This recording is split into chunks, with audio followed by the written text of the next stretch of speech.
Life goes on.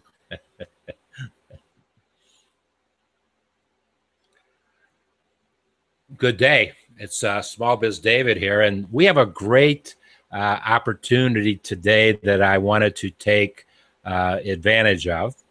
If you will remember, back in April, I did chapter 19 of my video book, How Do You Answer These 100 Plus Questions About Your 2015 Small Business. And it's been a wonderful, wonderful experience that we're going to expand into 2016. And also, we're going to start a second video book in 2016 with a little different theme, but still all about small business. And if you remember back to chapter 19, which I'm sure you do, when I think it was about 2 or 3 days before you actually started your journey that we did the HOA. Is that correct? Well, I started, or maybe a week, or yeah, I started my journey June 1st. Oh, that's right. We did well, because I'm reading here what I posted in honor of Wayne Meador embarking on his entrepreneurial journey, 2,700-mile bike trip from eastern Alabama to San Francisco. We are releasing today chapter 19 of my video book, which was an HOA I did with Wayne in April. We did the HOA, but then I released it in. Yeah. Okay, that's how it went. Yes. Well, but that's all right. You were talking about it. You were getting ready to go, and you were doing all your prep. And okay, Yep. So we released it. Oh my goodness, we released it in early July, 2 days after, or it was a day or two before you were going to leave. Yep. Please share and I don't want to bring back bad memories, but there's an entrepreneurial story about all the things that happened. What happened 2 days on the second day of your journey? Yeah. So I left June 1st, and on June 2nd, I had an accident, and it was no more than the trailer being loaded with too much weight and the bike not having enough weight on it, and pushing me down a hill on a state road, and it laid me out on the asphalt, and I was knocked out for several minutes, 10 minutes, they said. And after, coming to, I went to the hospital. Nothing was broken, but I was just messed up from head to toe with road rash. And so I recovered for 3 weeks and used a lot of natural products to help heal quicker. And got back on the bike, trained for another 3 weeks, and then left for this trek again. So because of that, things shifted with scheduling, and the trek path changed a little bit. But we're still doing the same things and creating this production that I honestly really didn't expect for it to come out the way that it is, which is why I'm doing it the way I am. So Wayne, let's step back a moment, and why don't you share what your purpose is of the journey, the why of your journey, because it ties into what you do as an entrepreneur. And then we'll go ahead and talk about it, and then we'll take a step forward after that. Well, yeah. So the why of my journey is simply this: is just to help people focus more directly on thinking sustainably or acting sustainably in our daily lives, and to bring us together over that topic. And we hear about it on a regular basis. We're in two groups. We're either tired of talking about all of these green initiatives and these things that are pie in the sky political ideas, or we're maybe the opposite of that is the hippie tree hugger. So we've got these people that are not coming together over topics, and because of that, we're lacking in progress. We're lacking in innovation, and as a society and as a culture, and we're challenging each other in a way that it's really dampering our progress. and so what I'm finding is that these communities, as I'm going through small towns and asking them, are they able to be sustainable? What's life really like for your area? I'm finding that these people are the towns that are falling apart are the ones who haven't come together over a topic, but the towns that are thriving, they have put aside their differences and they've came together over a specific challenge, and that is making sustainable choices. Okay, you bring up my first question is, you're using the word town as opposed to city, and I'm thinking that you are visiting communities that are smaller than metropolitan areas, so to speak. Is that an accurate statement? Yeah, but I've been to cities as well. Sure. And we're in a city, right? Well, tell us where you are at this moment. Colorado Springs. That's right. Colorado Springs. But yeah, the cities that are thriving are doing that as well.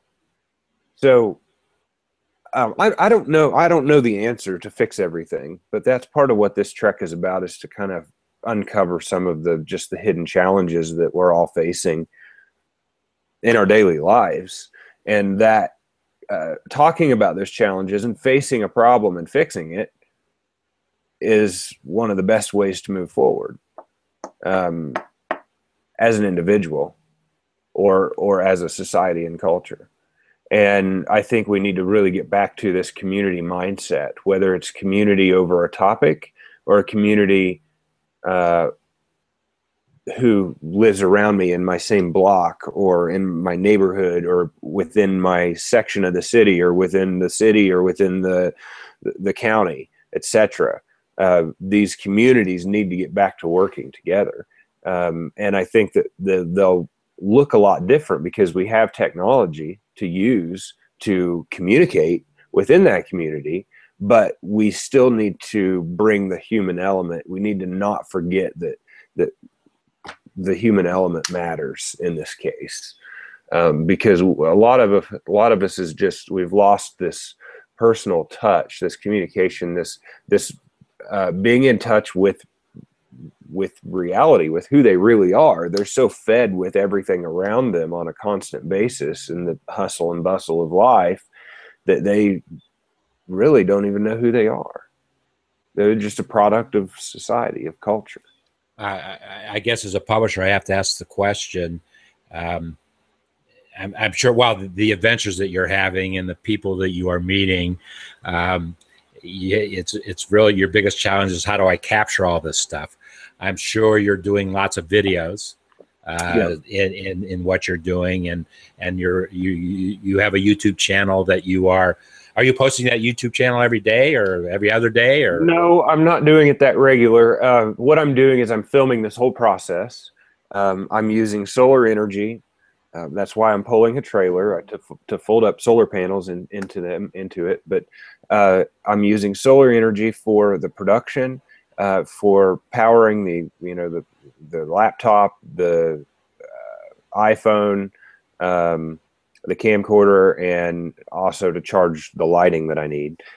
So I'm using solar energy for that production, and I'm doing my best to produce it while I'm on the road. Now, what I'm finding is if I want this story to really stand out and to be outstanding with the filming portion of it, then I'm not having as much time as I'd like to produce it while I'm on the road. And that's okay, but I still have 7 episodes up. That covers the first 2 weeks of the trek. It's uploaded on my YouTube channel. It's youtube.com/A World for Change, all lowercase, and the number 4. So youtube.com/A World for Change.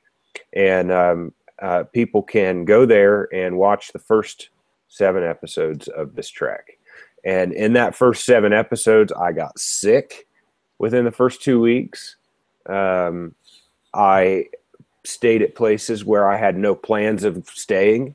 I went into territory where I was unfamiliar and didn't know anybody, and people came together and put me up in ways that I just did not expect to happen. And I'm finding that these people who are doing these acts of kindness, or who are helping me along the way, not because I ever ask for it. I simply will be moving along, doing my thing, and somebody will want to do something for me and almost be offended if they can't. And so I'm finding out that these people who are doing these things they are attached to the community in some way. They are a part of something greater than themselves, and they acknowledge that. And I get, I'm sure the number is hundreds now. Have you reached thousands yet? No, I wouldn't say that. I really wouldn't say hundreds. Well, and you know what? I didn't mean to put you on the spot. Yeah. It's not about the number. It's about the quality of the relationship that is being built. It's never about the number. Right. So what's happening is these people who I'm running into, I do this kind of I just share, what's in my heart that day and what I'm feeling at the moment, because I think so many people forget to just live in the moment. They just, they're forgetting to just enjoy now. And rather than, they're so focused on all the distractions of life that they many times they just lose their productivity because they can't focus on what's really important right now. And so doing this kind of living in the moment thing, and allowing the present to just present itself to me however I need it to be, whatever I'm supposed to be doing at that moment, it seems to be very interesting because I'm meeting these people I would have never met before. And let me tell you a story. This is really interesting. I was in Alabama. No, I was in, I don't remember what town I was in, but I was headed to my next town. It's a big blur after a while. It was a big blur. Poplar Bluff, Missouri. I was coming into Poplar Bluff from the southeast side, headed towards the Ozarks. And it's the last town before you go into the Ozarks. And I didn't know where I was going to stay. And I'd called the only campground in town. And I was on the phone, standing outside of a gas station, and on the phone with the guy. And he says, well, we don't allow tent campers. And I have a hammock. That's what I'm sleeping in. And my response was, really? I mean, are you sure about that? I just was shocked that they just wouldn't even have a tent, allow a tent. And he says, no, our policy is we're registered with the state, which I've come to find out later, there's nothing like this. But we're registered with the state and we don't allow tent campers. We have to have something with wheels, like a pop-up or grader. And I just said, well, can't you make an exception? I mean, you're the only campground in town and I can't keep going. Physically, I can't go anymore past where you're at. Nope. As he said, the next one is another 15 miles, just brushed it off like it was no big deal. And while I was on the phone, there was a guy that pulled up to get gas, and he had walked in, and I noticed he was looking at my bike, and so and then he went on in, and he comes out with a pack of beer, and I just hung up the phone, and he says, well, where are you going? Where you been? What's going on? What are you doing? And I told him, and he says, well, my son and I like to cycle. Why don't you come stay at our house tonight? Right. So, had I had a campground who could have taken me in, I would have turned down that opportunity. But I didn't. And within 30 seconds of hanging up the phone and being completely confused by this odd scenario, this guy walks out of the gas station and offers a place to stay. And it ended up being somebody that I'm going to have a long-term relationship with. Of course you are. Of course you are. Well, and that's the beauty. That's the purpose. That is the why you're doing what you're doing. Because is there any greater story about sustainability than the one you just shared? Well, I don't know. I mean, there could be, but the thing is this is what I'm doing is building these relationships and showcasing how this community can come together over this topic. And this community is not in the same region. They're not in the same block or the same town. This is a community over a topic now that I'm talking about. and we're all concerned. And it seems to be that the people who have helped out along the way, either they may not be these, most people aren't totally into being sustainable and aren't living very sustainably at all, and probably way too much of an impact on the planet. But they all have this underlying concern that they know that I'm right about some of these things, that we need to start thinking and making deeper decisions based on a deeper reasoning, and being awake to what's going on around us. It's kind of like an entrepreneur, small businessman starting a business. Yeah, in a way. I'm being sarcastic. There's a, and that's why you know me, why I'm most interested in what you're doing, because you've got a dream. Okay. And everything starts with the dream. And then there's the reality of doing what you're doing. And you months ago, maybe 6, 7, 8, 9 months ago, you started building your strategy of how you were going to do things. And the strategy really meant nothing until you started to do it. And then you said, well, wow, the strategy is working. And lo and behold, the second day of your plan, you got wiped out. I'm laughing, but I'm not laughing. You know what I'm doing. Do you want to share a picture of what you I mean, when you sent me that picture, you sent a chill up and down my spine. I said, OMG, what has happened to my friend Wayne? Yeah, well, I will. I don't know the best way to do that. I could share my screen. I think. Yeah, do a screen share on it. It's probably here. You can send it. We'll post it. It doesn't matter. But when I saw that picture, I said, "Oh my goodness!" It just a couple of days before that we had communicated, and I said, well, "Oh my goodness!" Yeah, it really did. It hit me pretty hard. Okay, we forget about the past, because we learned from the experiences of the past. We're looking forward. You're now halfway across your trek. Is that about where you are? Yeah, I'd say approximately halfway across the trek. It depends on how I route myself out of Colorado, as to how many miles I end up taking or how many passes I end up going through. You're gonna climb Pikes Peak while you're out there? It's definitely a consideration. Oh, come on. I was kidding when I said that. No, you're not gonna. No, I'm serious. It's a consideration. I'm staying here until at least through Sunday. And the friends that I'm staying with here are really into hiking. And I want to hike a 14er while I'm out here, which is a 14,000 foot or greater. And Pikes Peak is that. But it's also Labor Day weekend, which means it's going to be busy. Or is it Labor? Yeah, Labor Day weekend. Yeah, Labor Day. It's not Christmas yet, Wayne. It's Labor Day weekend. I'm losing track of time. But that's part of what I'm doing is I'm really putting the watches away and the time schedules away, and I'm just living in the moment right now. You've got to do that, particularly with so much of what's in front of you. You gotta live and love and feel what's happening where you are. And while you had lunch yesterday with a friend who I've never met, but I've had lots of wonderful experiences with. A fellow contributor to my book. What is that? That's me. That's Wayne. Oh my goodness.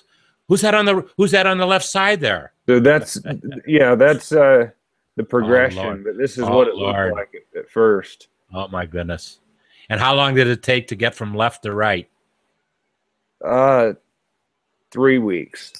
Jeez. Yeah, 3 weeks. Well, needless to say, and you appreciate it as much as anyone, that you've got you've got somebody great watching over you. Yeah, that's exactly right. And you and I share that in life, that we do what we do, but we're able to do what we do because we have somebody watching over us, keeping us headed in the right direction. Yeah, absolutely. And this is the tent hammock that I'm using. I don't know if you guys can still see the screen, but that's the hammock. Yep. that I'm using, and You got that works. 45 likes on that. Yeah, there seems to be a lot of people who are excited and interested to see what's going on. There's a picture of, yeah, here's the picture of the bike with the solar panels out on the trailer, and that's pretty handy to be able to set it up like that. Now I have bags that go up here on the bike. I can show you another picture. That's amazing, because I would have thought your whole thing there would be larger and bigger than it is. But you actually didn't you tell me that you made things smaller based upon your experience and your ability to create a more compact kind of situation? Yes and no. I changed the whole hitch system, so now the hitch comes up over top of the back end of the bike and mounts up here with the U-joint. And I've had to have that welded while I've been on the track a couple of times, because I must have just not, done it right the first time. And I was going to ask you, I saw that big welding helmet you had on there. I was going to say, wow, you're a Class A welder also. Yeah, I wouldn't say Class A, but yes, I can weld when I need to. But that's just part of the of this whole track is just getting to experience all of these things at the same time. You rode your bike up those steps there? Oh no. That's interesting. This is a silo house I stayed in. It's made in the shape of a silo, and it's made out of concrete. This is a concrete ceiling up here above the second floor, and these are steps made out of bamboo, and these rails are made out of old farm implements. And so it's a real neat it's just a unique design, and it's a way of building things a little bit more sustainably. These walls are made out of recycled styrofoam. Okay, a quick question. This where you stayed there, was that in your advanced planning, or that happened along the way? This was slightly more advanced planning. I intentionally went to Greensburg, Kansas. Here's a picture of the silo home with the solar panels. But I intentionally went to Greensburg, Kansas, because they were wiped off the map in 2007 with a tornado. The whole town leveled. The downtown only had 2 buildings standing, original buildings. And so they came together as a community and chose to rebuild in a green, sustainable manner. And all of their energy comes from wind turbines. Here's 3 of them on the horizon right there in the town. Their average wind speed every day is, I think, 18.5 miles per hour. And that's good or bad? I mean, I don't know what that actually means. That's solid. I mean, that's okay. That's decent. Here's a picture of 3 of the wind turbines that provide the town power. They have 10 of them that provide the power for the town. I gotta share with you too. In between Cincinnati and Chicago, and I've done the trip several times on a bus, there is a whole area in northern Indiana where for about 7 miles you can see hundreds of those wind. What'd you call them? Wind turbines. Wind turbines. There's hundreds of them. Yep. Now, how many are there? Those kind of locations are few and far between, or there's a lot of those kind of situations in the United States? Yeah, I mean, I think so. The problem with the wind turbine industry right now, cost. Is cost. Yeah, it's not all of the other things that people seem to say. We had wind turbines, a wind turbine farm that was going to come into Alabama, and it would have been really good for the economic growth of the country, of the state, and our county, which is where it was going to come in. But it was rejected by at least 90% of the populace, and for reasons such as bird death. In disrupting the bird patterns, which I really can't see that happening. The noise pollution, they say it's too many decibels up to 2 miles away, and so Alabama's too populated to put them in, which again I completely disagree with after seeing these turbines. I mean, the wind that makes them turn is louder in your ears than the sound that they produce or create. if that makes sense. Yeah. Wow. Yes. And then they say the strobe effect from the shadow of the turbine, the strobe effect causes people to have seizures, or, you know, people with those kinds of challenges. It makes people go crazy. They say that it's too subsidized by the government, and that in itself is a fairly true statement. However, all of the energy is being subsidized, including farming and the food that people eat, that are claiming that everything's being subsidized. So the challenge with wind turbines is they last for approximately 10 years. Now, this is layman's terms from what I'm hearing from the population. They love the fact that there's wind turbines around. It's brought in a massive amount of industry and brought in several jobs, and it's really pumped up, especially one town, Dodge City, Kansas, or no, Garden City, Kansas. One of those, yeah, Garden City, Kansas. There's a lot of wind turbine industry there, and when Obama signed the fund, they thought funds were going to run out until Obama somehow extended the energy policy plan for funding for alternative energies, and the town people started to kind of wonder what was going to happen, because the town now is almost built up around this wind turbine industry.